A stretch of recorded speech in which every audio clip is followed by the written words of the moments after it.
తెలుగువారి పండుగ మహానాడు కడపలో అంగరంగ మహానాడుకి రాష్ట్రంలోని నాలుగు ప్రాంతాలకు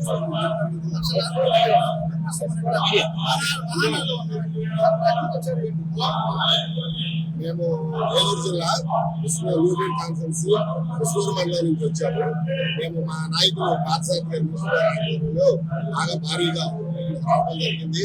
ఈ రోజు ఈ కడపలో చూస్తుంటే ఇది కడప నగరంలో మహానాడు అడ్డ అని నిరూపించడం జరిగింది. కనీవిని రీతిలో చాలా మంది నాయకులు కార్యకర్తలు ఎంతో మంది ఉత్సాహంతో వర్షాలు కూడా లెక్క చేయకోకుండా రావడం జరిగింది.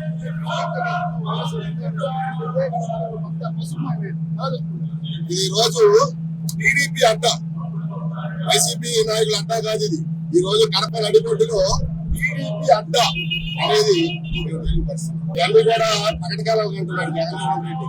ర్యాలీస్ లో కూర్చొని నేను 2-0 చూపిస్తా, 3-0 చూపిస్తా, మేము 70 MM చూపిస్తాం. కానీ 2-0 చూపిస్తే మేము 70 MM చూపిస్తాం. అసెంబ్లీకి వచ్చి నిరూపించు, ఏదో బయట ఉండి దాక్కుని మాటలు చెప్పి నేను 2-0 చూపిస్తామని కాదు. ఈ రోజు నీ అడ్డాను అంటున్నావు కదా, నీ అడ్డాలోనే టీడీపీ మహానాడు ఘనంగా నిర్వహించడం జరుగుతుంది. గ్యారంటీగా ఈసారి అన్ని కూడా క్లీన్ స్వీప్ చేస్తామని మేము గర్వకారణంగా చెప్తాం.